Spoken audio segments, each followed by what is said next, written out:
Black Hills, Dakota Territory, January 1884. The wind had no voice left. It had screamed itself raw for 3 days, and now it simply pushed a vast and mindless force, shoving the world sideways. Snow did not fall from the sky. It traveled parallel to the earth, a white river of ice moving at impossible speed, erasing everything in its path. There were no landmarks, no horizon, no sky, just white everywhere, white that moved and bit and killed. A man was crawling through it. He had stopped trying to walk an hour ago. The drifts were chest-deep in places, and the wind hit him like a freight train every time he stood upright. So he crawled, dragging himself forward on hands and knees that had stopped feeling anything 20 minutes back. His gloves were frozen stiff. His beard was a mask of ice. His eyelashes were sealed shut on the left side, and he had to keep clawing them open with fingers that moved like wooden pegs. He was heading toward a dark shape in the white nothing, a mound, a hill, something. He reached it. His hands found wood, timber, a circular frame buried in the snow. He knew this shape. He had stood over it 6 months ago, hands on his hips, his voice full of authority, telling a woman she was digging her own grave. He pulled himself to the edge of the well and looked down into the darkness below. "Is anyone down there?" His voice was a croak, barely audible above the wind. "Hello?" Silence. The wind shrieked above him, but from the well, nothing. He felt the cold tightening around his chest like iron bands. He was going to die here on his knees at the edge of the hole he had mocked. Then a voice floated up from the darkness, calm, unhurried, as if the woman below were sitting by a fire on an ordinary evening. "Yes, come down. I have stew." 5 months earlier. August 1883. The heat was a hammer and the town of Elhorn was the anvil. Dust rose from the single unpaved street in pale curtains that settled on every surface, on every hat brim, in every crease of every face. The buildings along Main Street were raw pine and ambition, their facades already warping in the relentless sun.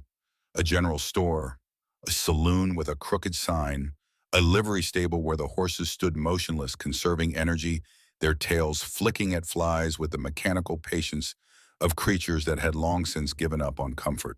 For the people of Elhorn, the heat was a temporary siege. Summer was brutal, but it was knowable. It was winter that kept them awake at night.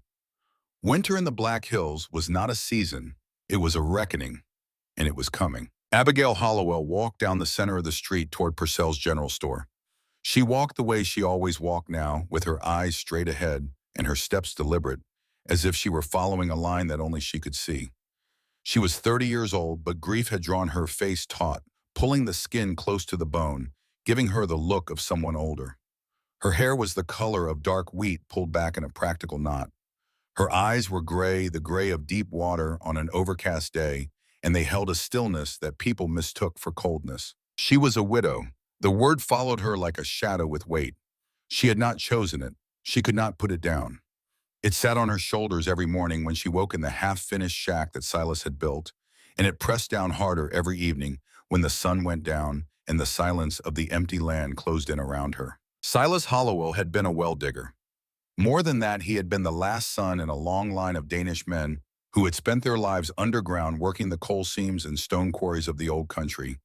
He had carried the knowledge of the deep earth in his blood, the way other men carried the knowledge of horses or timber or grain.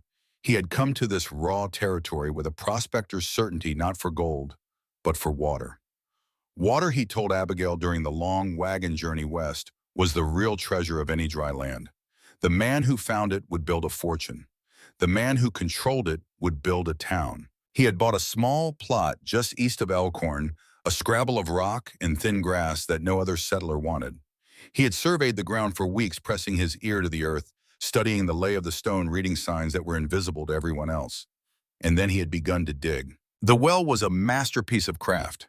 A perfectly circular shaft 40 feet deep, reinforced with expertly placed shoring timbers that any mining engineer would have admired. Silas had descended into the earth with the confidence of a man returning home. He read the layers of soil and shale the way a librarian reads the spines of books, with familiarity and respect. He did not find water. The shaft was bone dry, a testament to a gamble that had not paid off. But Silas was not discouraged. He told Abigail he would try a different angle, a lateral tunnel that would follow a promising seam of sulfite shale. He was certain the water was there, hiding just beyond his reach. The earth took him on a Tuesday afternoon in late June. Abigail had been hanging laundry on the line beside the shack. She heard a sound that she would never forget and never be able to fully describe. It was not a crash or a roar. It was a sigh, a deep, long exhalation as if the ground itself had breathed out. Then silence. A silence so sudden and so complete that the birds stopped singing and the wind seemed to hold its breath. She ran to the well, looked down, saw nothing but a column of dust rising slowly, lazily like smoke from a dead fire. She called his name. The dust swallowed the sound. That night she went down alone. She did not wait for help from the town. She did not light a signal fire or ride for the sheriff. She tied the rope to the windlass Silas had built, took a lantern in her teeth, and descended into the dark shaft with her bare hands. The collapse had filled the bottom 15 feet with loose earth and broken timbers.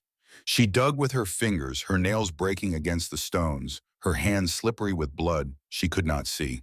She dug for hours.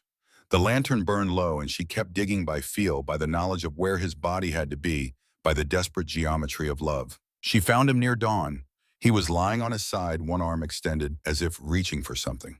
The earth had not crushed him. It had simply held him, drawn him close, refused to let go.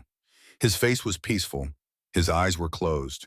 There was dirt in his hair and in the creases of his palms, the way there always was. She sat beside him in the bottom of the well until the first gray light appeared at the rim 40 feet above. She did not cry. She had cried in the dark hours when no one could see, when the only witness was the ancient stone. By the time the sun rose, she had nothing left. She climbed out, walked to town, and told them. Her face was calm. Her voice was level. They thought she was cold. They did not know about the broken fingernails. They did not know about the hours in the dark. They did not know that she had already buried her husband in the deepest way possible in the silence in the earth, and that what remained was just a body that needed to be placed where the living could find it and say their prayers. Silas left her the land, the half-finished shack, and the well. The shack was a collection of pine boards that argued with the wind every night and lost. The land was rock and scrub, fit for nothing that Abigail could see. And the well was a perfectly engineered shaft dropping 40 feet into dry bedrock, a monument to failure, an inheritance of emptiness. Elhorn pitied her. Their pity was genuine, but thin, the kind that wears through before the first frost. The whispers at Purcell's store were sympathetic in tone, but clinical in content. She will be on the church's charity by first snow. A liability. Poor thing, but what can be done? Ezra was the first to say it publicly and the last to feel any doubt about it. Caddick was the town's master builder-owner of the sawmill at the north end of the valley, and the man whose opinion on all matters of construction, survival, and practical sense carried the force of settled law. He was tall and broad across the chest, with hands that looked like they had been carved from the same timber he cut. His voice had the flat, certain ring of a man who had never been wrong about anything that mattered, or who had never been told he was wrong, which amounts to the same thing. "That shack won't survive a real blizzard," he said to the men at the saloon one evening. Not cruelly, but with the calm finality of a diagnosis. "And the land is useless. Nothing but a dry well. She'll need to sell if she can find a buyer or throw herself on the mercy of the congregation." He was not a bad man. This is important to understand. Ezra genuinely believed he was protecting the town from the consequences of a woman's stubbornness. He had built more than 100 structures in the territory. He had never lost a family in a building he had constructed, as far as he knew.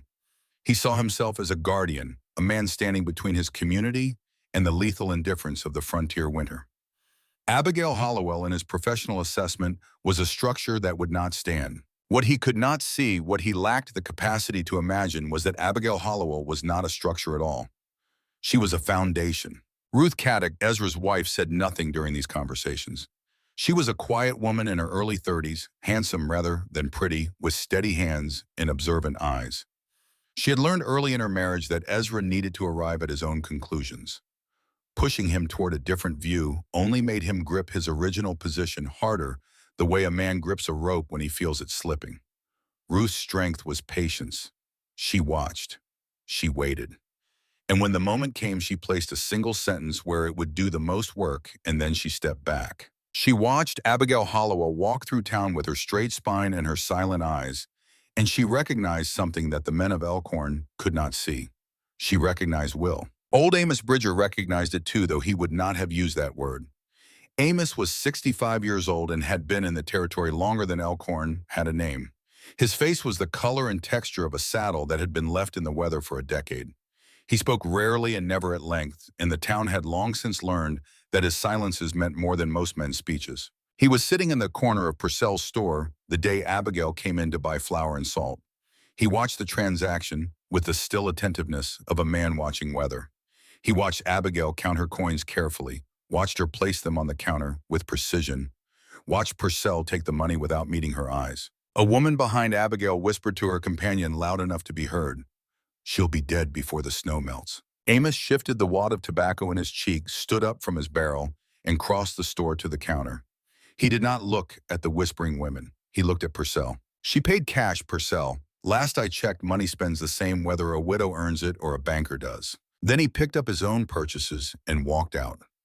He did not look at Abigail. He did not expect thanks. He simply could not abide a small injustice the way some men cannot abide a crooked fence post. But Abigail heard him, and for the first time since Silas died, someone had spoken near her without the tone of pity in their voice. There was one more person watching Abigail Hollowell that summer, though he did it from a distance and with the furtive care of someone who knows he is breaking an unspoken rule. Jonah Ferris, whom everyone called Jonah, was 13 years old. He was small for his age, quick in his movements, with bright eyes that missed nothing and calloused hands that told the story of his life more honestly than any words could. His father, Samuel Ferris, had been a laborer on one of Caddock's building crews. 2 years ago, a load-bearing wall had collapsed during construction. Samuel was beneath it. He died before they could pull the timbers off him. Ezra Caddock had given Jonah a job at the sawmill afterward. It was by the standards of the frontier a generous act. Jonah swept floors, stacked lumber, and ran errands. In exchange, he received a small wage and a pallet in the workers' bunkhouse behind the mill. He was fed. He was housed. He owed Ezra Caddock his survival, and Ezra made sure he understood this not through cruelty, but through the steady, suffocating pressure of obligation. Jonah watched Abigail the way a fox watches another fox, with the wary recognition of a shared experience. Her husband died underground. His father died under a wall. Both of them were alone. Both of them were defined by the absence of a man.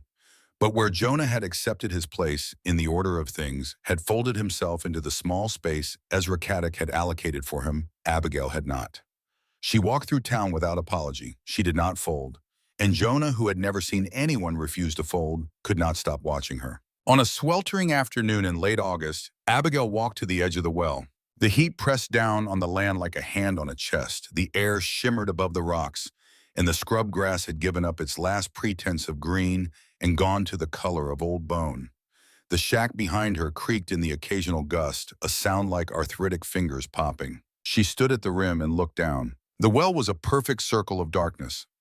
40 feet of vertical shaft, timbered and shored, dropping into the bedrock like a tunnel to another world. It did not smell of damp or decay.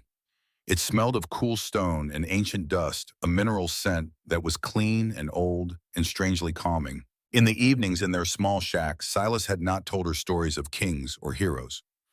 He had told her stories of the earth. He had traced patterns on the rough blanket with his thick fingers and spoken of thermal gradients and geological constants with the quiet reverence of a man describing a cathedral. "The surface is a frantic child," he would say, his voice low and steady in the lamplight. "It screams with heat. It shrieks with cold. But you go down, Abigail, just a little way past the frost line, and the earth remembers a time before seasons. It holds a steady heartbeat. 50 degrees, 55, summer, winter. It does not change. The deep earth is the only honest thing in the world." She had loved listening to him. Not because she understood the science, not at first, but because his voice when he spoke about the earth had a tenderness that he could not quite manage when he spoke about anything else. The earth was the language of his heart, and in teaching her its grammar, he had given her something that no one could take away. Now standing at the rim of the well that had killed him, Abigail felt the old knowledge stir inside her like a seed in dark soil. She understood what the town could not see. This well was not a failure. It was not a monument to a dead man's folly. It was a doorway. But she did not step through it easily. Her hands were on the rope. The windlass was solid built by Silas's own hands, the handle worn smooth by his grip. All she had to do was tie on and climb down. 40 feet. She had done it before on the worst night of her life, with broken fingernails and blood on her palms. That was the problem. She had done it before, and what she had found at the bottom was her husband's body. Her hands were shaking, not from the heat, not from exhaustion, but from a fear that went deeper than logic, deeper than planning, deeper than the rational mind that told her the shaft was structurally sound and the timbers were solid. The well had killed Silas.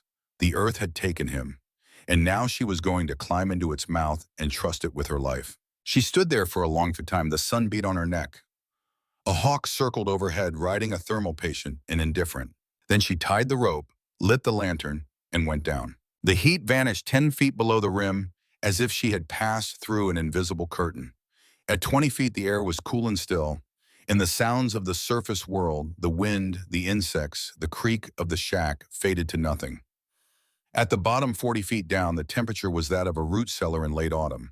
It was not the absence of heat.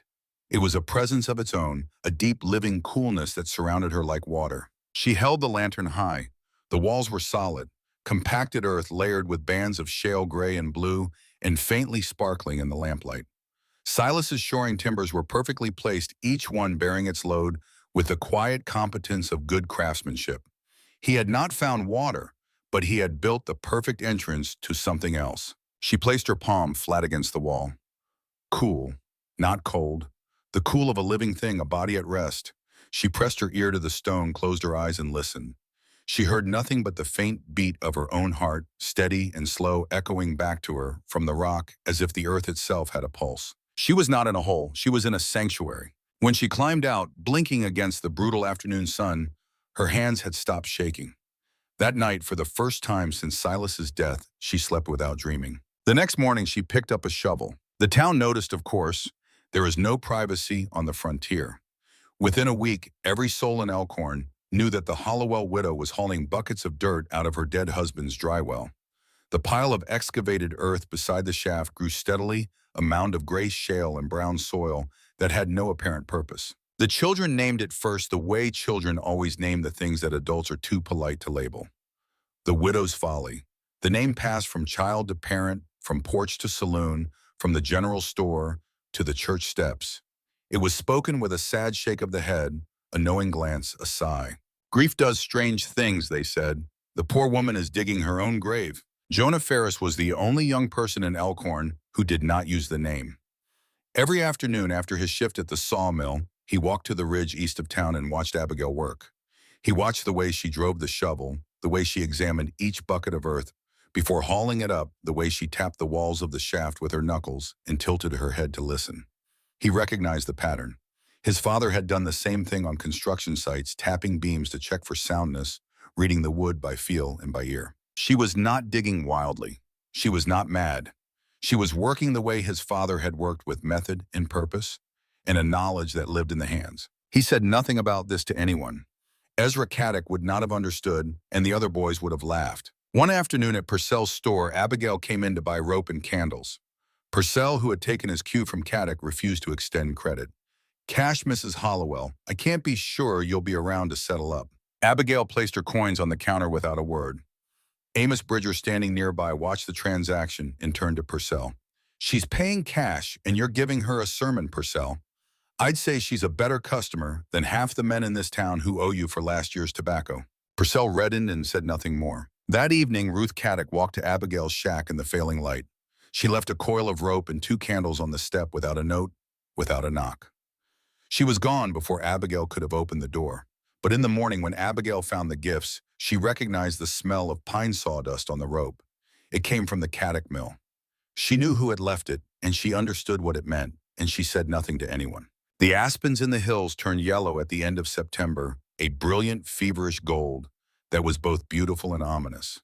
The landscape's way of saying that time was running out. Amos Bridger rode past Abigail's property one late September afternoon. He reined his horse to a stop and sat in the saddle for a long moment, studying the growing mound of earth, the well, the woman who had just climbed out of it with dirt on her face and raw hands. "Your husband teach you to dig?" he asked. Abigail looked up at him. It was the first question anyone had asked her that did not carry judgment in its tone. "He taught me to listen," she said. Amos nodded slowly as if this confirmed something he had already suspected. My father was a listener too. Said the ground told him where the springs were, where the rock ran hard. I never had the ear for it myself. He looked at the well a moment longer. I don't know what you're building down there, but I know building when I see it, and I know tearing down. This is building. He touched his hat brim and wrote on. No further questions, no advice. Just recognition, one steady pair of eyes acknowledging another. Ezra Caddock came the next day. He rode out on his best horse, dismounted with the deliberate weight of a man who expected to be obeyed, and stood at the edge of the well with his hands on his hips. His shadow fell across the opening like a bar across a window. Mistress Hollowell, his voice had the flat ring of hammered iron. This has gone on long enough. Abigail climbed out of the shaft. Her face was smudged with gray dust. Her hands were cracked and bleeding at the knuckles. She stood before him and waited. The town is worried, Caddock continued, gesturing toward Elhorn. Winter is 2 months away. You are spending your strength on this hole. Your shack is falling apart. You have no firewood. What is your plan? My plan is here, Abigail said quietly, touching the ground beside the well. Caddock let out a long breath through his nose. You cannot live in a well. It will be damp. It will be dark. It will flood or collapse and bury you alive. I am a builder. I know these things. You know the surface, Mr. Caddock. You build boxes that sit on the skin of the earth and dare the wind to knock them down. You fight the cold. I do not intend to fight it. And what do you intend? To be where it is not. Caddock stared at her. The simplicity of the statement was an affront to everything he knew, to every cabin he had raised, every wall he had squared, every winter he had endured. You are digging your own grave, he said, his voice dropping to the register he reserved for final verdicts. You are a danger to yourself. He turned to his horse, and Abigail, who rarely spoke more than was necessary, said something that stopped him with one foot in the stirrup. The wall at the Ferris site, Mr. Caddock, the one that fell on Samuel. Have you ever wondered if there was something wrong with how it was built? Not just bad luck, something in the method. Caddock did not turn around. His back went rigid as if she had driven a nail between his shoulder blades. He stood like that for 3 heartbeats. Then he mounted his horse and rode away without looking back. That evening in the Caddock parlor, Ezra paced before the fireplace with an agitation that Ruth had rarely seen. She brought up the Ferris wall, he said, his voice tight with anger. She knows nothing about construction, nothing about responsibility. She dares to question my work. Ruth set down her mending. Perhaps she knows about loss, she said, the way you do. Ezra stopped pacing. He looked at his wife as if she had spoken in a foreign language. Ruth picked up her needle again and said nothing more. She had placed her sentence. Now she would wait. On the last night of September, Abigail was alone at the bottom of the shaft. She had begun the horizontal tunnel that would become her main living chamber, cutting north into the stable shale. The work was painstaking. Each section of ceiling had to be braced before she could advance. Each bucket of stone had to be hauled 40 feet up by the hand-cranked windlass. Her shoulders burned. Her back ached with a deep, clean pain that she had come to welcome because it meant progress. She was chiseling along a seam of layered shale when a section of ceiling stone, a flat piece about the size of a dinner plate, broke free and fell. It struck the ground 6 inches from her head with a sound that shattered the underground silence like a gunshot. And in that shattered silence, she heard it again. The sigh, the deep, long exhalation of settling earth that she had heard on the day Silas died. Abigail dropped flat. She pressed her face to the ground and covered her head with her arms. Her body went rigid. She could not breathe. The darkness was absolute because the falling stone had knocked her lantern sideways, and the flame guttered, throwing wild shadows that looked like moving earth, like walls closing in. She would back in the well on that night, the night she dug with bleeding fingers, the night she found him lying with his arm outstretched. The darkness was the same darkness. The smell of stone was the same smell. The silence was the same silence. She lay there, she did not know for how long, perhaps 10 minutes, perhaps an hour. The lantern steadied. The shadows stopped moving. And in the absolute quiet of 40 feet of solid earth, she heard the only sound there was. Her own heartbeat, slow, steady, unafraid. It was the heartbeat Silas had described. The pulse of the deep earth, constant through summer and winter, through storm and calm, through the frantic seasons of the surface world. She was lying in the arms of the same force that had taken her husband, and it was holding her gently, and its heart was beating. She sat up. She examined the ceiling where the stone had fallen. It was a thin plate of weathered shale, superficial, not structural. The bracing timbers were solid. The arch of the tunnel was sound. It was not a collapse. It was shedding the way a tree sheds bark, the earth adjusting to her presence. She picked up her chisel. She picked up her hammer. She went back to work. Above her on the surface, in the last light of the September moon, Jonah Ferris sat cross-legged beside the wellhead. He had come after his shift at the mill, moving quietly through the dark, telling no one. He had heard the stone fall. He had heard the silence that followed, a silence so long that he had risen to his knees, ready to run for help. Then he heard the chisel, the steady ring of metal on stone resuming. He sat back down. She had not quit. She had not given up. She had gone back to work. He sat there for a long time, listening to the sound of a woman building something in the dark, and he made a decision that he did not yet fully understand. Tomorrow he would not just watch anymore. The boy appeared at the bottom of the well on the first Tuesday of October. Abigail had spent the morning widening the main chamber, following a seam of blue-gray shale that split cleanly under her chisel. She had carried 8 buckets of stone to the surface since dawn, cranking the windlass with a rhythm that had become as automatic as breathing. Her shoulders no longer burned the way they had in August. The muscles had adapted, hardened, reshaped themselves around the work. She was becoming a different person, not just in her mind, but in her body, rebuilt from the inside out by the labor of digging. She had climbed up to retrieve a length of bracing timber she had cut the previous day. When she descended again, lantern in one hand and timber balanced on her shoulder, she saw him standing in the center of the unfinished chamber, with his mouth open and both hands pressed flat against the wall. Jonah Ferris, 13 years old, standing 40 feet underground without permission, without a rope, without a lantern of his own. Abigail dropped the timber. It hit the floor with a crack that echoed through the chamber and made the boy jump backward into the wall. "How did you get down here?" "The ladder. I climbed the ladder." "Alone?" He nodded. Abigail crossed the chamber in 3 strides and grabbed him by the collar of his shirt. Not roughly, but with a force that made clear this was not a conversation between equals. She pulled him toward the base of the shaft where the gray circle of sky was visible, 40 feet above. "Do you know what happens if a rung breaks? Do you know what happens if the rope slips? Do you know how my husband died?" The boy's eyes were wide, but not with the look of a child caught doing something forbidden. They were wide with a different emotion, one that Abigail recognized because she had seen it in her own mirror. It was the look of someone who has found the thing they were searching for. "I know how he died," Jonah said quietly. "My father died the same way. Something fell on him, something that someone else built." The words landed in the underground silence with a weight that had nothing to do with volume.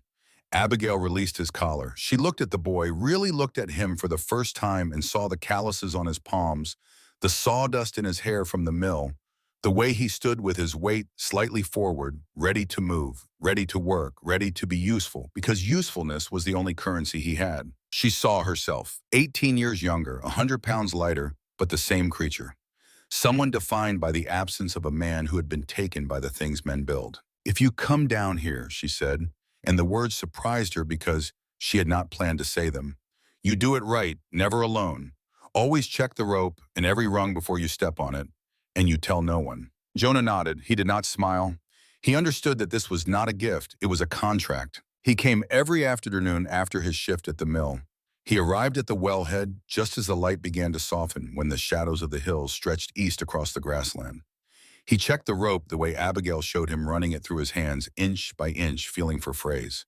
He checked the ladder, testing each rung with his weight before committing to it.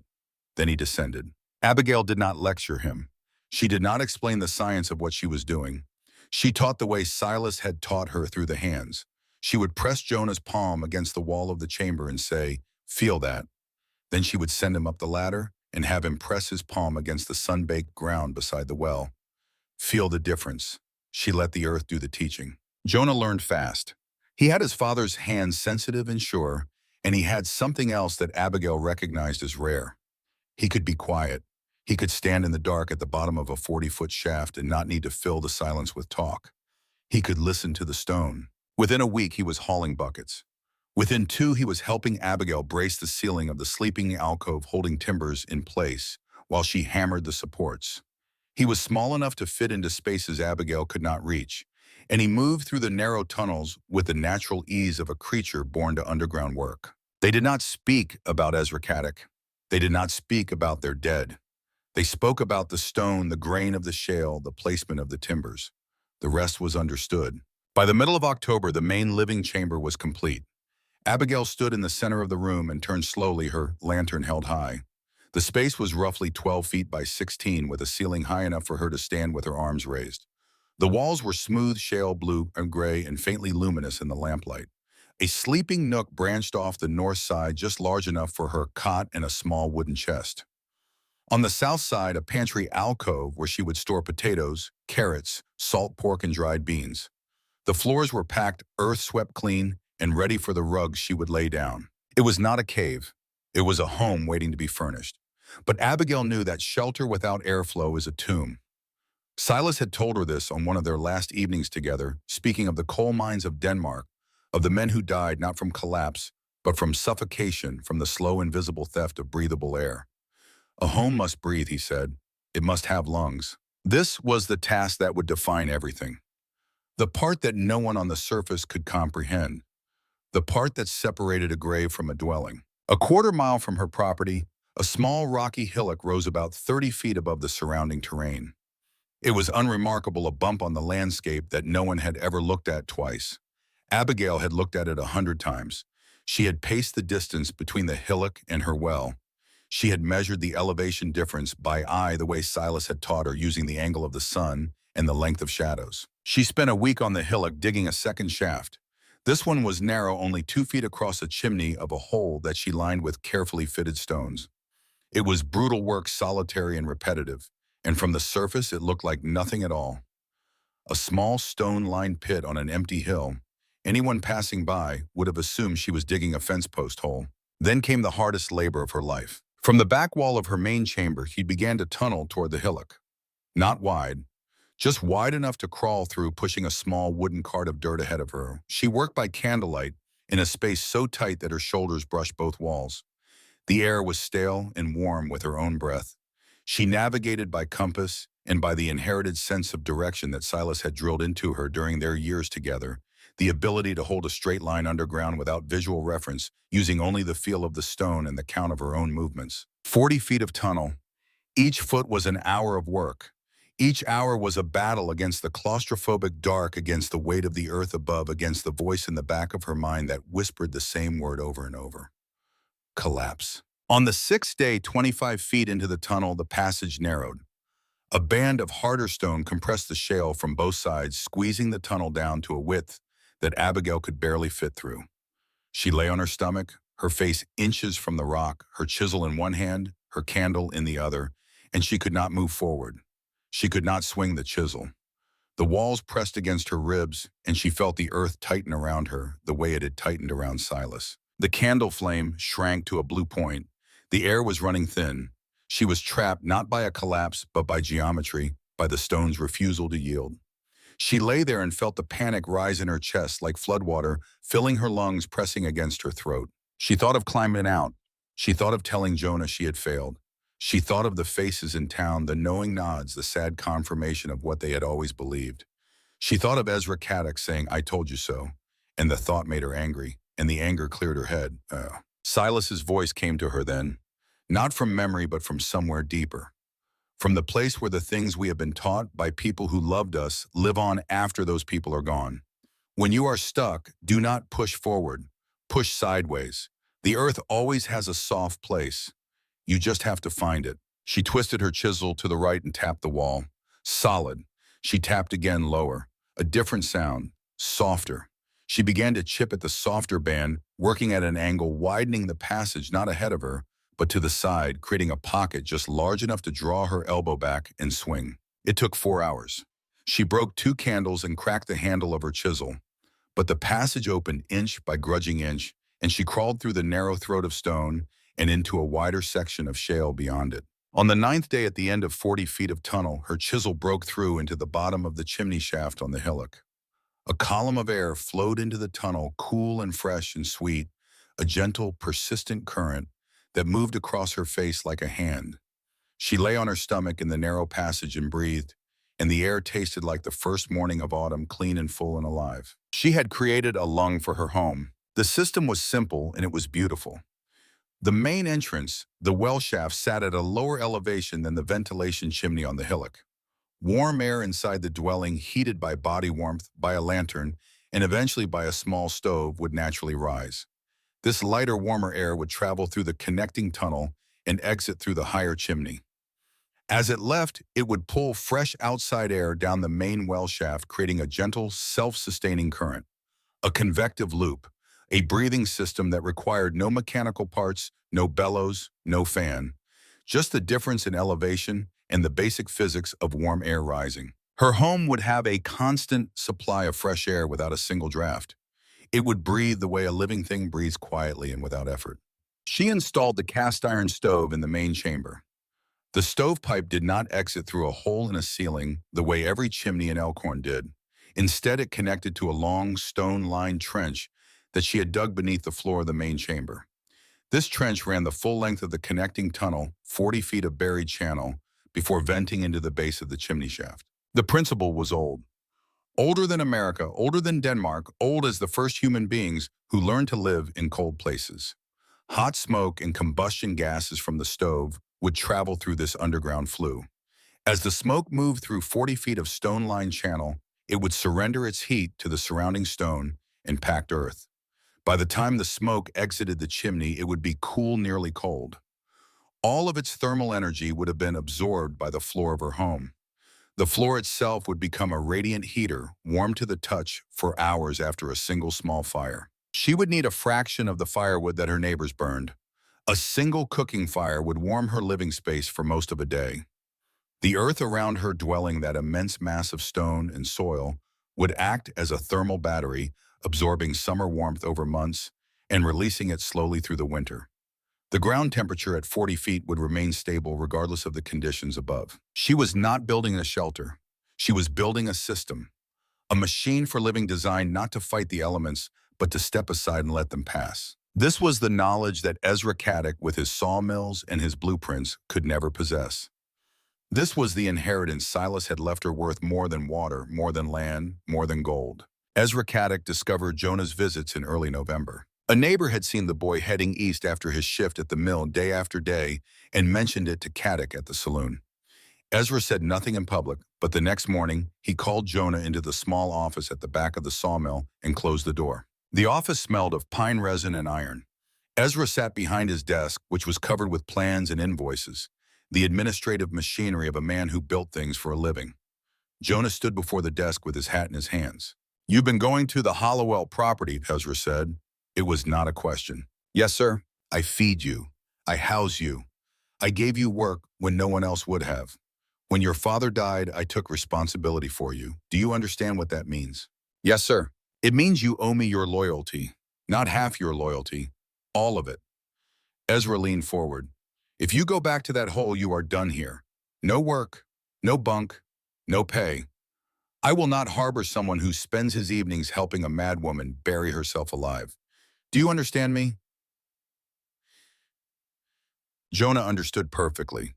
He understood that Ezra Caddick saw loyalty as a ledger, a column of debits and credits in which the balance always favored the man behind the desk. He understood that the bunkhouse and the wages and the meals were not gifts, but chains, links in a system designed to keep him small and grateful and obedient. He also understood with the clarity that only the young and the desperate possessed that Abigail Hollowell's underground home was the most extraordinary thing he had ever seen, and that the knowledge she carried, the knowledge she was teaching him with her hands and her silence, was worth more than any job Ezra Caddick could offer or withhold. "I understand, Mr. Caddick," Jonah said. He kept his job. He swept the floors and stacked the lumber and ran the errands. And every evening after the mill went quiet and the workers retired to their bunks, he slipped out through the back of the bunkhouse and walked east in the gathering dark.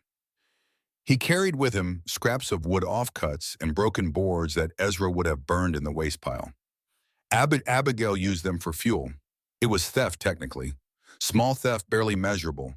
But it was the first act of defiance in Jonah Ferris's young life, and it changed the shape of something inside him that would never change back. Ezra Caddick, meanwhile, was building his case. He went to Judge Aldous Cope on a gray morning in the second week of November. Cope was the justice of the peace for Elkhorn and the surrounding territory, a thin man with precise habits and a face that seemed designed for the reading of documents. He was not brave. He was not corrupt. He was cautious, which is a different thing entirely and more dangerous than either courage or corruption, because it can look like both. Ezra spread a rough sketch on Cope's desk, a drawing that showed the location of Abigail's well in relation to the public road that ran east from town. The drawing was inaccurate deliberately so. It placed the well much closer to the road than it actually was. If her tunnel collapses, Ezra said, tapping the sketch with a thick forefinger, it could undermine the public roadbed. She's not just risking her own life. She's risking public safety. Cope studied the sketch. He studied Ezra. He was not foolish enough to take the drawing at face value, but he was not brave enough to challenge the most powerful man in town directly. Bring me evidence of specific danger, Mr. Caddick. Not speculation, evidence. If the public road is genuinely at risk, I will act. Ezra left unsatisfied. The rage that had been building in him since Abigail mentioned the Ferris wall was a living thing now, a creature with teeth. It was no longer about Abigail's safety. It had not been about her safety for weeks. It was about authority. His authority. The settled certainty of his world, the world in which Ezra Caddick knew how things were built and how things worked, was being dismantled by a woman with a shovel, and he could feel the ground shifting under his feet in a way that had nothing to do with geology. That afternoon, Amos Bridger heard about Ezra's visit to the judge. News traveled through Elkhorn the way water travels through limestone, finding every crack, filling every pocket. Amos put on his coat, walked to Cope's office, and sat down in the chair that Ezra had occupied an hour earlier. Aldous, he said, using the judge's first name, with the familiarity of a man who had known him since before he had any title at all. I've been in this territory 40 years. I've watched people use the law to take things from other people since before you could read. I've seen it done to the Lakota. I've seen it done to homesteaders. I've seen it done to anyone who didn't have someone to speak for them. He paused and shifted his tobacco. That woman owns her land free and clear. She has not broken a single law. She is using her property in a way that Ezra Caddick does not understand, and that is not a crime.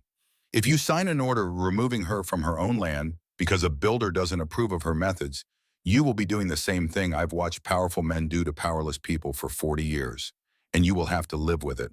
Cope was quiet for a long time. Then he said, "And if she dies down there, Amos, if the earth takes her the way it took her husband, what then?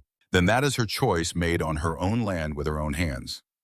Same as any man who rides a horse he knows is too wild, or builds a cabin on a floodplain, or drinks whiskey until his liver quits. If something happens," Cope said carefully, "I will revisit this matter, and your name will be attached to the decision not to act." Amos stood. "I can carry that weight, Aldous. I've carried heavier." He walked out. He did not go to Abigail's property. He did not tell her about the conversation. He simply went home, fed his horse, and sat on his porch in the November cold, watching the first thin clouds gather in the west. Ruth Caddick came to Abigail's property on a bright November afternoon, walking openly down the road in full daylight, carrying a wool blanket and a jar of blackberry preserves. She did not creep. She did not look over her shoulder. She had made a decision, and Ruth Caddick's decisions once made were as permanent as anything her husband had ever nailed together. Abigail saw her coming and climbed out of the shaft. The two women stood facing each other beside the mound of excavated earth that the town called a folly. The wind blew Abigail's hair across her face. Ruth held out the blanket and the jar. "I don't understand what you are doing down there," Ruth said, "but this is your land. You have the right." Abigail took the gifts. "Why are you helping me? Ezra will be angry." Ruth was quiet for a moment. Not the silence of someone searching for words, but the silence of someone choosing which of many true things to say. "Because for 20 years I have lived in a house my husband built. It is a fine house, strong walls, a good roof, but I have never once chosen which direction a door opens. You are building your own house. That is something I have never had." She said it without bitterness, without self-pity. She said it the way a surveyor states an elevation as a matter of observed fact. Abigail understood. They were both women whose lives had been shaped by the structures men built around them. The difference was that Abigail was building a new structure from the inside out. Ruth had one more thing to say. "Ezra is going to Judge Cope again tomorrow. He has a drawing that shows your tunnel close to the public road. It is not accurate, but Cope may not know that. Abigail looked at Ruth steadily. Thank you. Ruth nodded and turned to walk back toward town. She had done what she could. The rest was between Abigail and the earth. The first blizzard struck in the second week of December. It was a 2-day storm, heavy, but not historic, the kind of blow that the territory endured every winter. A foot of snow, bitter wind, temperatures that made the water in the horse troughs freeze solid overnight. Elhorn hunkered down and endured. The cabins groaned under the weight of the snow. The fireplaces roared. The wood piles shrank. When the storm passed and the townspeople emerged stiff and relieved, they looked toward Abigail's property and saw what they expected to see. The shack was battered. The mound of earth was a white hump. No smoke, no movement, no sign of life. Ezra, stamping the snow from his boots on the porch of the general store, said to no one in particular, "I wonder if the mole woman has frozen. We may need a party to dig her out come spring." Several men laughed. It was the laughter of people who have survived something frightening and need to prove they were never afraid. 40 feet below the white surface, Abigail sat beside her stove. A pot of bean soup simmered on the iron top. The air was still and fresh, circulating through the system she had built without sound or draft. The floor beneath her feet held a gentle warmth. She wore a wool sweater and her stockings, and nothing else because nothing else was needed. She could not hear the wind. She could not feel the cold. The storm had passed over her the way a river passes over a stone on the bottom, touching everything above and nothing below. She picked up the knitting she had started with yarn from a skein Ruth had left on her step. She did not know that Ruth was at that moment wrapped in every blanket the Caddick household owned, her children pressed against her body for warmth, listening to the walls of her husband's finest house creak under the assault of the wind. She did not know that Jonah was curled in a ball in the bunkhouse behind the mill, shivering under a single thin blanket, his fingers aching with a cold that went deeper than skin. She did not know that Amos Bridger had stood at his window that morning, looking east, wondering if she was alive. She knew only that the earth had kept its promise. The first test had passed. But Abigail Hollowell, who had learned to listen to the deep ground the way her husband had taught her, knew something else.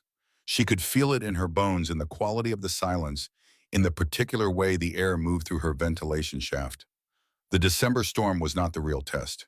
It was a rehearsal. The real test was coming. She could not say how she knew. Perhaps it was Silas's knowledge alive inside her.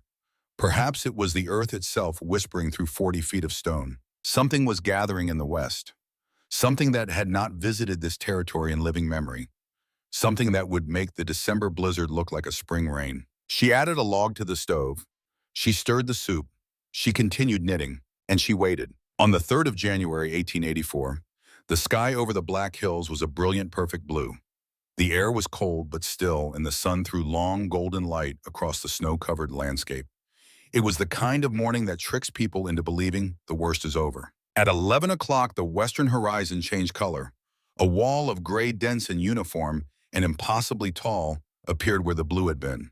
It did not build gradually. It materialized as if someone had drawn a curtain across the entire western sky. The temperature dropped 20 degrees in an hour. The wind, which had been a whisper, became a moan. The moan became a howl. The howl became something else entirely, a sound that the old-timers would later struggle to describe, a sound like the earth itself tearing apart. The snow began, not falling, flying, horizontal, driven, blinding. A white wall of ice crystals moving at 60 miles an hour, scouring exposed skin-filling lungs, turning the world into a featureless white void, where up and down lost all meaning. The temperature kept falling, 20 below zero, 30, 40. With the wind chill, it reached a cold that did not merely threaten life. It erased it. A man caught in the open would be dead in minutes, frozen solid, his body heat ripped away faster than his blood could replace it. In the Caddick house, Ezra threw logs on the fire with the desperate urgency of a man bailing water from a sinking boat. The fire consumed them and demanded more. Ruth pressed the children into the corner nearest the hearth and wrapped them in everything she could find. Frost was forming on the inside walls. In the bunkhouse behind the mill, Jonah Ferris buried himself in a pile of sawdust and wood shavings, pulling them over his body like a blanket. The walls of the bunkhouse might as well have been made of paper. The cold came through them as if they were not there. He clenched his fists and felt the first 2 fingers of his left hand go numb, then the third, and then he could not feel his hand at all. In his cabin at the edge of town, Amos Bridger banked his fire and sat in his chair and looked at the white nothing beyond his window. He thought about a woman alone beneath the earth a half-mile east, and he thought about the promise he had made to Judge Cope, and he thought about the particular weight of responsibility that comes when you have spoken for someone who cannot speak for themselves. He tried to go to her. He opened his door and stepped into the wind and made it 50 paces before the cold drove him back inside, gasping, his face raw, his fingers burning. He could not reach her. No one could reach anyone. The storm had divided the world into small, isolated pockets of survival. Each one alone, each one fighting its own battle against the cold. Amos closed his door. He sat back down. He stared at the fire. And for the first time in 40 years in the territory, Amos Bridger closed his eyes and prayed. 40 feet below the howling white chaos, Abigail Hollowell ladled bean soup into a bowl.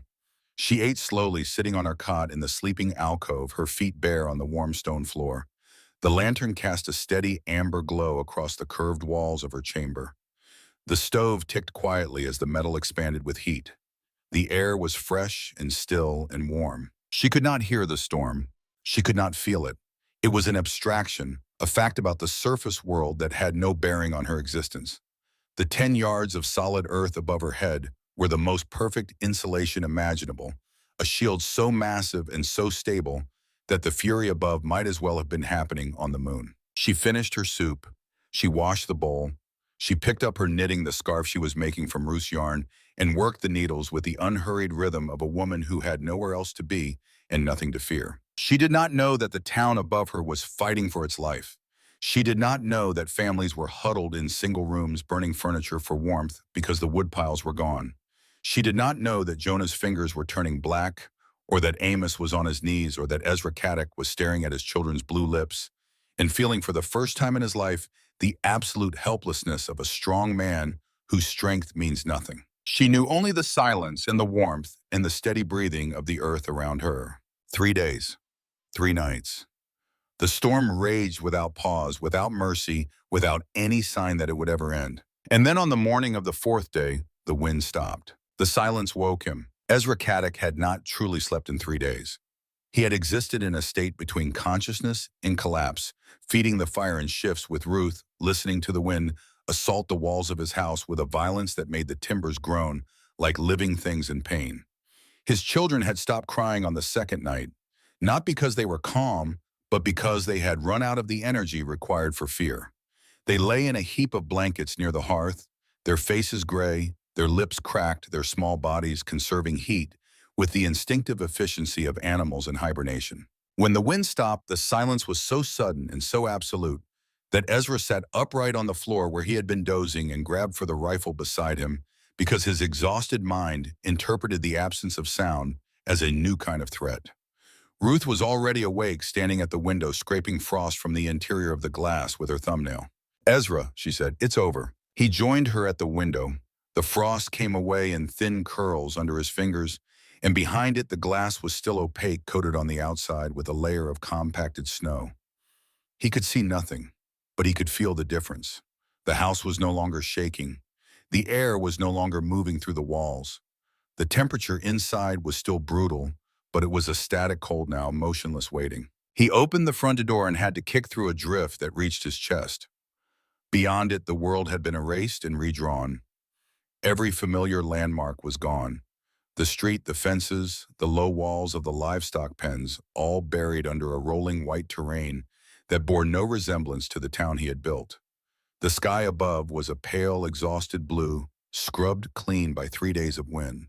The sun was rising and its light on the snow was blinding. The first sounds he heard were not human. They were the sounds of structures failing. A roof beam cracking somewhere to the south, the slow groan of a cabin wall giving way under the accumulated weight. Then gradually voices, doors being forced open, names being called across the white emptiness, each one a question. Are you alive? Are you there? Did you make it? The toll came in slowly, the way bad news always does.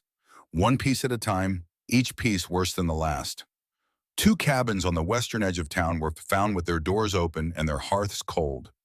The families had tried to reach the town center during the 2nd night. They were found 100 yards apart, huddled together in the snow, frozen in postures of attempted shelter.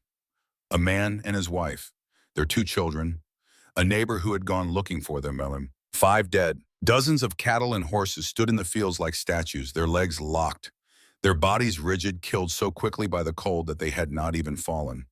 The livery stable had partially collapsed. The general store's roof was sagging dangerously under the snow load. Every family in Elhorn had a story of the moment they believed they would not survive, the moment when the fire shrank to embers, and the cold pressed in from every wall, and the distance between life and death narrowed to the width of a blanket. Ezra surveyed the damage with the practiced eye of a builder cataloging failures, assessing structural integrity, calculating repairs. But beneath the professional assessment, something else was happening, something he could not catalog or calculate. Every structure he was looking at, every cracked beam and frosted wall and failed joint, was his work. He had built this town. He had built it with skill and pride and absolute confidence in his methods. And the storm had revealed with the merciless clarity of a surgical light that his methods were insufficient. Not wrong, not incompetent, simply not enough. His woodpile was nearly gone. 3 days of constant fire had consumed what should have lasted 2 weeks. His best horses were dead. His house, his showpiece, the finest cabin in the territory had come within hours of failing to keep his family alive. He had built the best shelter he knew how to build, and it had nearly killed the people he loved most. He found Jonah in the bunkhouse. The boy was alive. He was sitting on the edge of his pallet, wrapped in a horse blanket, holding his left hand in his right. His face was calm in the way that children's faces become calm when they have passed through fear and come out the other side into a kind of exhausted acceptance. Ezra knelt beside him. "Let me see." Jonah extended his left hand. The first 2 fingers were swollen and discolored, mottled purple and white. The little finger was black from the tip to the first knuckle. Ezra had seen frostbite before. He knew what the black meant. The tissue was dead. The boy would lose the end of that finger at minimum. Ezra looked at Jonah's hand for a long time. He did not speak. He was seeing with a clarity that shame provides and pride prevents the full architecture of his failure. This boy was in his care. This boy slept in a building Ezra owned behind a mill Ezra operated in a town Ezra had shaped. And this boy had nearly died because the bunkhouse had no proper heat source, because Ezra had never thought of the workers' quarters as worthy of the same attention he gave his own home.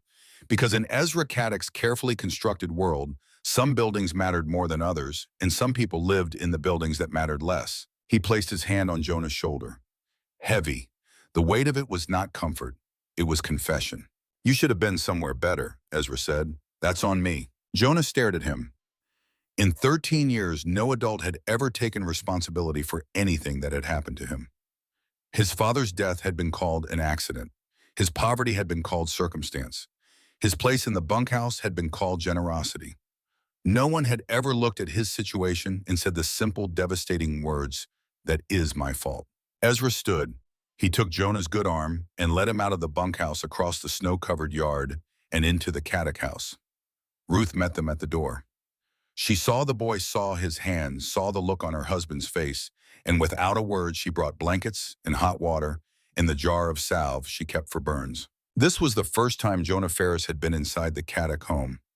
He sat in a chair by the fire and felt warmth on his face and looked around at the solidly built room with its squared logs and fitted joints and heavy furniture. And he thought of a different room 40 feet underground, where the warmth came from the earth itself and the air was always fresh and the walls would never crack in any wind. Ezra did not eat breakfast. He pulled on his heaviest coat and his boots and told Ruth he was going to check on the Hollowell property. Ruth looked at him. "Be careful," she said. But her eyes said something else. "They said you already know what you are going to find." Ezra did not answer. He stepped outside and began walking east. Amos Bridger was already in the snow.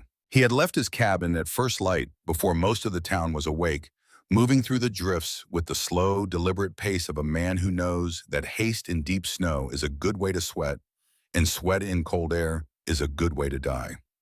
He had covered perhaps 200 yards when he heard boots crunching behind him and turned to see Ezra Caddick laboring through the same drifts, following the same path, heading in the same direction. The 2 men looked at each other across 20 feet of white. They had not spoken privately in months. Ezra had considered Amos a sentimental old fool for defending Abigail. Amos had considered Ezra a competent man crippled by the inability to imagine that competence might not be enough. Neither of them spoke now. Ezra caught up to Amos, and they walked together side by side, breaking a trail through snow that reached right to their waists in the open stretches and their chests in the drifts. It took them nearly an hour to cover the half-mile to Abigail's property. They did not talk. The only sounds were their breathing and the crunch of their boots and the occasional distant crack of a tree limb breaking under its load of ice. Abigail's shack was destroyed. The roof had caved in under the weight of the snow, and the walls had folded inward like a house of cards. The lumber was splintered and scattered, mixed with snow already half buried. It looked like a shipwreck on a white ocean. Ezra stared at it. Every instinct told him the story was over. The woman was dead. Her shelter had failed. He had been right all along, and the cost of being right was a life he might have saved if he had tried harder, pushed harder, forced her to abandon her lunacy and move into town. Then Amos said, "Look." He was pointing toward the hillock, the small rocky rise a quarter-mile north. Ezra squinted against the glare. At first he saw nothing but white. Then he saw it, a thin stone pipe protruding from a snowdrift, and rising from that pipe a thread of smoke, faint, almost invisible against the pale sky, but unmistakable. Smoke. Ezra felt the ground shift beneath him, not literally, but in every other way that mattered. Smoke meant fire. Fire meant someone was alive down there, beneath the frozen earth behind the walls he had dismissed inside the system he had mocked. They reached the wellhead. The opening was a deep pit in the snow, but the shaft itself was clear. The timbers were intact. The ladder was visible, descending into darkness. And from the darkness, rising like breath from the mouth of a sleeping animal, a column of warm air met the frozen surface and became visible as mist, a soft white plume that dissipated into the morning. Ezra knelt at the edge, not standing, not with his hands on his hips, not looking down with the authority of a man delivering judgment. He knelt in the snow with his frozen hands gripping the timber frame, and he leaned over the darkness, and he called out with a voice stripped of everything but need. "Is anyone down there? Hello?" The silence lasted long enough for Ezra to believe he had been wrong about the smoke. Long enough for him to imagine that the fire was untended, that Abigail had died in her sleep, that the stove had burned on without her. Long enough for a cold that had nothing to do with temperature to settle into his chest. Then her voice, rising from 40 feet below, calm, unhurried, ordinary. "Yes, Mr. Caddick." Amos, standing behind Ezra, closed his eyes. He did not smile. He did not celebrate. He simply closed his eyes and let out a breath he had been holding, it seemed to him, since November. Abigail appeared at the bottom of the shaft. Then she climbed the ladder with steady, unhurried movements, rung by rung, rising out of the darkness into the blinding white world. She emerged at the surface wearing a wool dress and a light shawl. Her cheeks were pink, not from cold, but from warmth, the flush of a person who has been sitting comfortably in a heated room. She was not shivering. She was not thin or desperate or frightened. She looked rested. She looked well. She looked like a woman who had spent 3 days in a comfortable home while the world outside tried to kill everything in it. Behind her, the warm air continued to rise from the shaft, a visible column of mist in the frozen air, the exhalation of a living space buried in the earth. Ezra Caddick, the master builder, the man whose certainty had been the bedrock of Elhorn, looked at the woman he had called a fool and felt every structure he had ever erected inside his own mind begin to come apart. Not in a sudden collapse, but in a slow, thorough dismantling, beam by beam, joint by joint, until what remained was not wreckage, but cleared ground. He looked at Amos. Amos was watching Abigail with an expression that Ezra had never seen on the old man's face. It was not surprise, it was recognition, as if Amos had always known this was possible but had been waiting for the proof. "How?" Ezra said, one word, all he had. Abigail looked at these two men. She saw Ezra's cracked lips and his shaking hands and the fear that was still pooled behind his eyes. She saw Amos's quiet face, patient as a stone weathered by decades of watching the world prove him right and wrong in equal measure. She saw two neighbors who had walked through a frozen wasteland to find her. "Come down," she said. "I have stew." Ezra went first. He descended the ladder slowly, his frozen boots slipping on the rungs, his hands barely able to grip. Amos followed, moving with the careful economy of a man who has learned that every movement matters. At the bottom, Ezra stepped off the ladder and felt the air change around him. He felt the floor beneath his boots, and it was not cold. He reached out and touched the wall, and it was not cold. The air did not move. There were no drafts. The silence was complete, a silence he had never experienced inside any structure he had ever built, because every structure he had ever built was a box full of cracks that the wind found and exploited. He was standing in a room carved from living rock, lit by a single lantern, and warmed by a small stove no bigger than a milk pail. The ceiling was an elegant arch. The walls were smooth. The air was clean and still. On the stove, a pot of stew simmered, and the smell of it, herbs and slow-cooked meat and root vegetables, filled the chamber with a warmth that went beyond temperature. Abigail ladled stew into 2 bowls and handed them to the men. Ezra ate in silence. He ate slowly because the warmth of the food and the warmth of the room were working on him simultaneously, thawing not just his hands and his face, but something deeper, something that had been frozen long before the storm. Amos ate with the unhurried contentment of a man who had expected exactly this. When he finished, he set down his bowl and looked around the chamber, taking in the stove, the sleeping nook, the pantry, the smooth, packed floor that radiated a gentle heat under his boots. Silas Hollowell did not find water, Amos said. He was not speaking to Abigail or to Ezra. He was speaking to the room itself, to the walls, to the 40 feet of earth above their heads. But he found something better. Abigail looked at the old man. She did not speak, but her eyes changed, softening in a way that Ezra had never seen, and he realized that Amos had said something that no one else had ever said to her.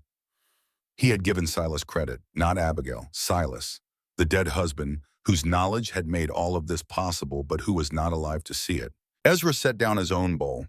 He looked at the curved walls, the clever stove, the stone-lined trench in the floor where he could see the stovepipe disappear into the earth. He did not need Abigail to explain the system. He was a builder. He could read the engineering the way he could read a set of plans. The air moved because of the elevation difference between the 2 shafts. The floor was warm because the smoke surrendered its heat underground before exiting.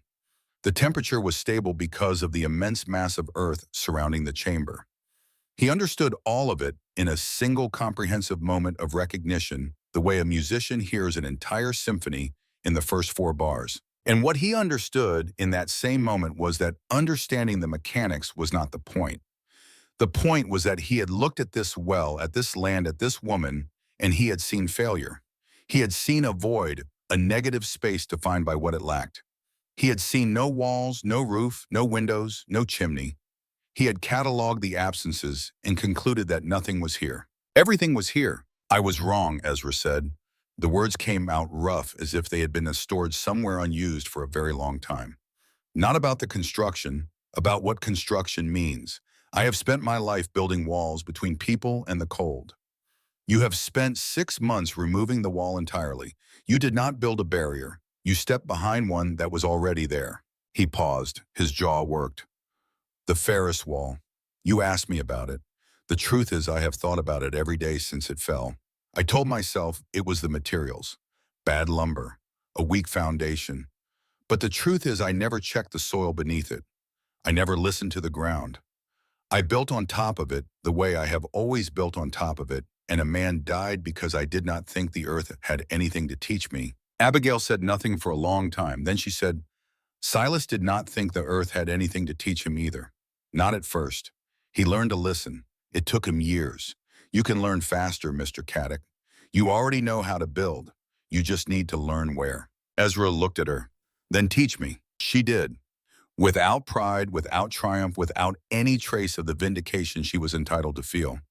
She walked him through the chamber, letting him touch every surface, feel every temperature gradient, examine every joint and brace. She spoke in the practical language. Silas had used the language of a man who understood the earth, not as an adversary, but as a collaborator. She did not use scientific terms. She did not lecture. She let the room speak for itself, and Ezra Caddick, who had built 100 houses for other people, became a student in a house built by a woman with a shovel. When they climbed out an hour later, the sun was high, and the snow was blinding, and the cold hit their faces with a ferocity that after the calm warmth below felt personal, as if the winter resented their brief escape from its dominion. Ezra went straight back to town. He did not go home first.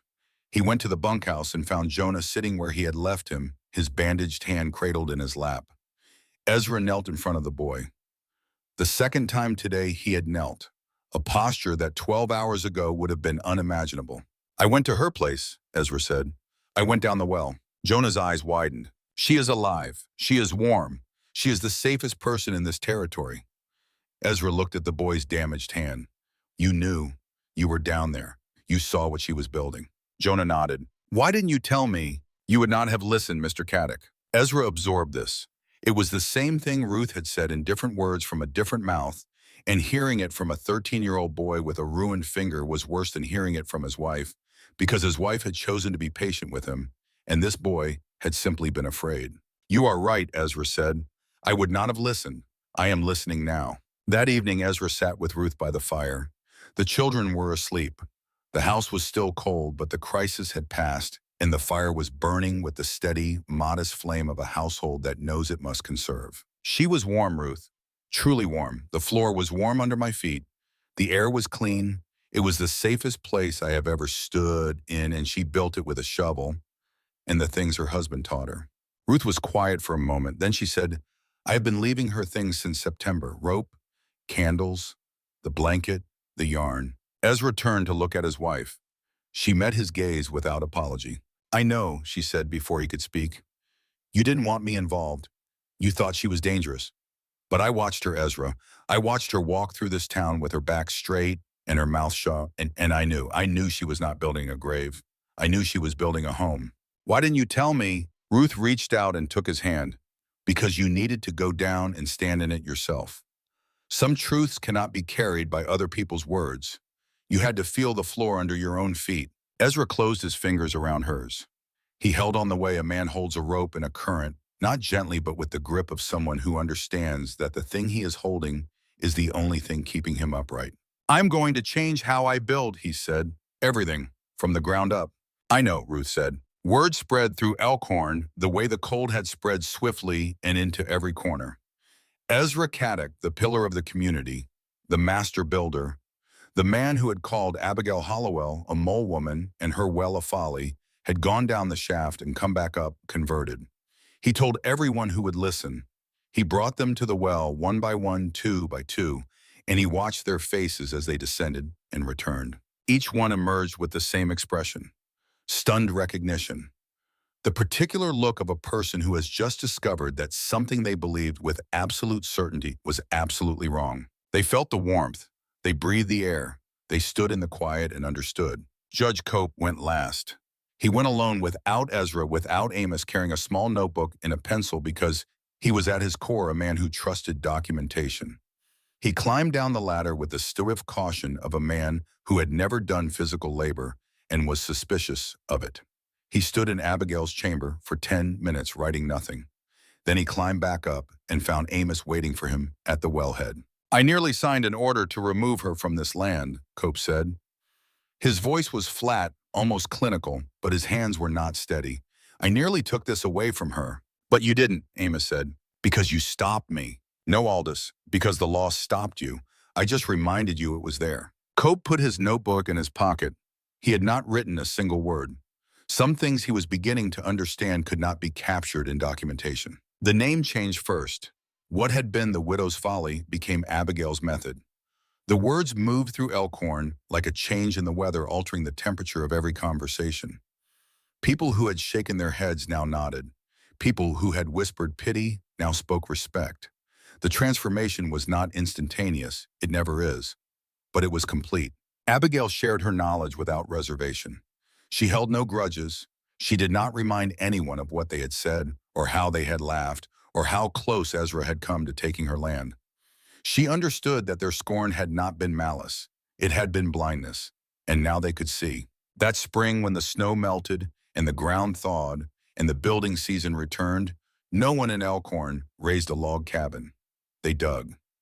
Ezra Caddick, working as Abigail's foreman and most devoted student, led the crews. They built homes into the sides of hills, following Abigail's principles. They excavated chambers and lined them with stone. They constructed ventilation shafts on higher ground and connected them with tunnels. They installed underground flues beneath packed earth floors. They called them dugouts, but these were not the damp, miserable hovels of the poorest homesteaders. They were warm, dry, efficient spaces that required a fraction of the fuel that their old cabins had consumed. Ezra built the first new dwelling for his own family, not because he needed to prove anything to the town, but because he needed to prove something to himself. He needed to live inside the lesson. On the day the Caddick dugout was finished, the town gathered. It was a warm June morning, the hills green and alive, the sky a blue so deep it seemed impossible that it had ever been the color of death. Ezra had built a simple wooden arch over the entrance, a carpenter's flourish, old habits asserting themselves in a new context. He turned to Abigail, who stood at the edge of the crowd with Jonah beside her. "Would you do us the honor, Mrs. Hollowell?" Abigail shook her head. "This is your work, Mr. Caddick." Ezra was quiet for a moment. Then he said in a voice loud enough for the entire gathering to hear, "No, this is your husband's work. Everything I built here, I built because Silas Hollowell taught you and you taught me. I just finally had the sense to listen." The crowd was silent, not the uncomfortable silence of people who do not know what to say, but the attentive silence of people who are hearing something true. Jonah stood beside Abigail. His left hand was healed, all except the last joint of the little finger, which was gone. He would carry that absence for the rest of his life, a small, permanent marker of the winter that had changed everything. He was 14 now. His shoulders had broadened over the spring. His hands were calloused in new places, the places where a shovel handle rides and a chisel grip presses, and the earth leaves its signature on the people who work with it. He had already told Abigail his decision. He would not stay at the sawmill. He would not become a carpenter. He would learn to dig wells. He would learn to read the stone and listen to the ground and carry the knowledge that Silas Hollowell had brought from the old country and given to his wife, and that his wife had given to a boy with a missing fingertip and a debt to the earth that took his father. The knowledge would not die. It would pass from hand to hand, from generation to generation, the way it always had. This was Silas's true legacy. Not water, not a dry well, not a piece of land, but a way of seeing the world that most people had forgotten, a way of listening to what was beneath the surface instead of shouting at what was above it. Ruth stood beside Ezra. She reached for his hand and he took it, and the gesture was different from every other time they had stood side by side in 20 years of marriage. It was not the clasp of obligation or habit. It was the grip of two people who had found new ground between them, a foundation that neither of them had built alone. Amos Bridger stood at the back of the crowd. He did not need to be in the front. He had done his part. He had spoken when speaking was needed, and he had been silent when silence was wiser. He watched Abigail and Jonah and Ezra and Ruth and the gathered people of Elhorn, and he felt something that he had not felt in a long time. Not pride exactly, something quieter, the satisfaction of a man who had lived long enough to see a thing done right. He caught Abigail's eye across the crowd. She held his gaze for a moment. Neither of them smiled. Neither of them needed to. The recognition between them was older than words, the wordless acknowledgement that passes between people who understand the same truth, that the world is not always what it appears to be, and that the ones who see deepest are often the ones who say the least. Abigail Hollowell lived the rest of her days in her underground home. She became the most respected person in the territory, not through force or wealth or political maneuvering, but through the quiet authority of someone who had been right when everyone else was wrong, and who had forgiven them for it without being asked. She was no longer the widow. She was no longer the foreigner. She was no longer the mole woman or the fool or the liability. She was the founder, the woman who had given Elhorn not just a new way to build, but a new way to see. She had taught them that true strength is not found in fighting the elements, but in understanding them. That the greatest resources are not on the surface where everyone is looking, but buried beneath the assumptions that prevent us from looking anywhere else. Years later, a journal of hers was found in the sleeping alcove of her home, tucked beneath the pillow of her cot. It was a small leather-bound book, the kind sold for a few cents at any general store, filled with neat handwriting that grew shakier as the pages progressed. Most of the entries were practical: measurements, notes on soil composition, sketches of bracing techniques, the quiet, meticulous record of a woman who took her work seriously.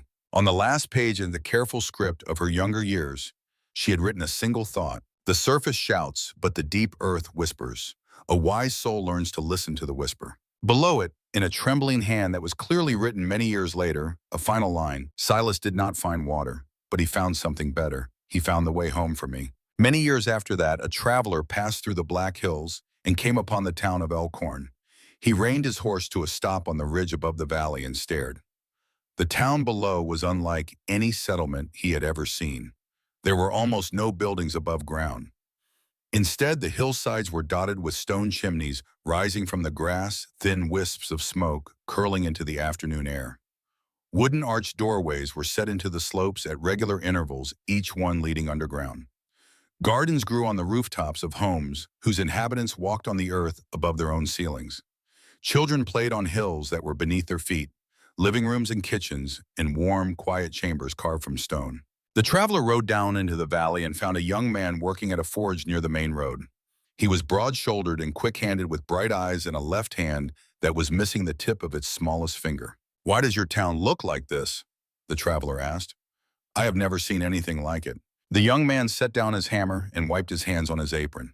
He looked up at the hillside where the chimneys rose like thin sentinels from the green grass, and he smiled. "Because a woman taught us to listen," he said. The traveler waited for more, but the young man had already picked up his hammer and gone back to his work. The sound of iron on iron rang through the valley, steady and sure, echoing off the hills that held an entire town inside their bones.